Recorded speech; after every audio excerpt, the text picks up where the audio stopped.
Do you want to have a really crazy spiritual experience? Today, what I want you to do is just be yourself unapologetically. Do it for the next 24 hours, and you're going to see the true context of your reality. A spiritual awakening is always about being able to see things for what they actually are. Rather, you have to deconstruct how you look at the universe or the perceptions of other people. The best way to really start that process and to get the most out of it is by taking action and taking charge. When you interact with most other people or you're in certain situations, there's a different version of you that's on. And that version of you is the one that's compensating for whatever might be going on. You might not feel comfortable expressing your truth under specific situations, or you may not have the confidence to do something because it's frowned upon.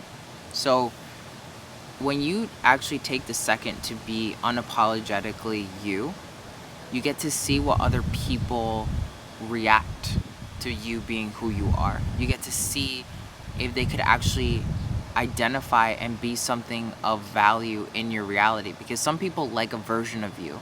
Not everyone likes who you are as a person authentically. And sometimes we're afraid of losing friendships or we're afraid of losing opportunities because we are who we are.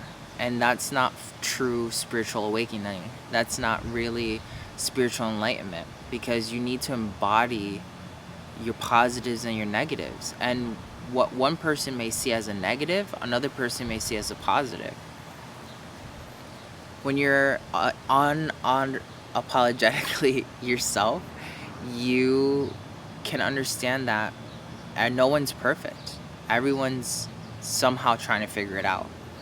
And it's the people who tend to really just be honest with themselves and embody a specific level of authenticity that seem to be having all the magic happen to them, because they're no longer trying to pretend to be someone else. Part of discovering the ego is not giving into what other people create for you as an ego. So your mom might have certain expectations for you. Your job might have certain expectations out of your character. But sometimes you need to test the waters and just be yourself and see what happens. Because when you do that, you're able to then kind of really start seeing what kind of life you want to live and what your true self and what your limits actually are. Being unapologetically yourself is never going to actually be easy, but taking the first step is always going to be the most critical for you, because taking the first step in anything is a sign that you at least tried to explore it. You may not like wood building, right? But at least you took the first step to try it once, maybe. And that's more than enough to give you an understanding as to what's happening. Your spiritual awakening and your spiritual development always comes down to you being authentic with yourself and doing things because you truly feel a certain kind of way. That's following your soul purpose. That's following your dharma. And you can't depend on other people to bring that out for you. You need to be able to say, I'm okay. I give myself permission. I accept myself for who I am. And I'm going to spend 24 hours just being me. Whoever comes into my radius is going to experience me. And you're going to feel better when you do that, because you're going to say, wow, how liberating it is to actually show who I am as a person. Even if the other person doesn't take it the right way, or they might be thinking you're silly, it gives you a lot of information to work with, because now you know this particular individual doesn't actually like you for who you are. They like a version of you. And that's okay, but it gives you the understanding as to how you're going to build your future, because you want to have people around you that can accept you for who you are. And every once in a while, I'm hanging out with one of my friends and I get weird. I'll just get weird randomly, like I would if I'm home alone by myself. And I just watch how they react. If they don't flinch, if they don't make a face, if they don't say anything, they just embrace the energy, that's a really great sign. That means that person authentically cares about me. They like me. They may not understand why I'm doing what I'm doing, right? But they're at least willing to give space for it, right? They're willing to allow it to be because it's part of my soul expression. And that's the kind of energy that you really want to have around you, because the more you focus on bringing that level of authenticity, the more you're going to connect with other people that are living that same vibration. You can't come into contact with high vibrational people who are actually living like a high vibrational state if you're not living from a place of authenticity. So today, just spend literally 24 hours. Be who you are. Say what's on your mind. Have tact while you do it, but be honest. A lot of us aren't honest with ourselves, and we're not honest with other people because we're filling a bill.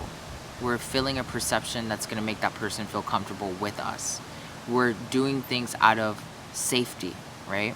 And when we're operating and restricting ourselves in the sake of safety, what we're living from is a place of fear.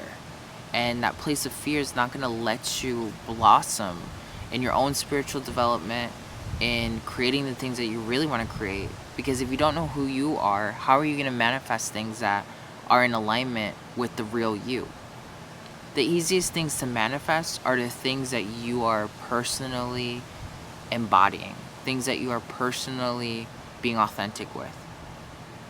Maybe you want a lot of wealth, but the reason why you want wealth is for well health, or maybe you want the wealth so you can help other people. But if you're just saying, I just want a lot of money so I can do things, that's not really the authentic reason why you might want a lot of money. And that's why when a lot of people are manifesting something, they say, I just want this for whatever reason. I just want it. What's the authentic reason for wanting something? And we start really understanding how to bend the law of attraction. We start learning how to really be efficient healers when we're authentic with ourselves. And that's when you can really become telepathic. A lot of times people want to become really powerful in bending reality, but the first most critical step is actually recognizing where you're not being authentic with yourself. And you have to make a conscious effort to force yourself to be authentic. And that's where a lot of people will freeze, because they're not focusing on the most important lesson, which is authenticity. That's your throat chakra. When you're authentic, that's your throat chakra. You speak truth. You can vocalize your ideas. You can gather wisdom. You can connect beyond the physical world. You have to be who you are. And sometimes when you are who you are and you're starting to understand that you're transcending your ego, there's going to be people who come through and they're going to say, oh, you're full of ego. You're full of ego. Why? Because you know what you want. You know how to get what you want. You know how to manifest. You know who you are. There's a difference between having a place of ego where you operate from ego, and there's another level of understanding that says you are just being who you are and you're triggering someone else because they're not being who they are. And of course, the natural response is going to say, you have ego. So just take note. Carry it around. Make mental registry. Try it. This is one of the most powerful ways that you can unlock your consciousness and start really understanding the context of reality. Sending you all the love.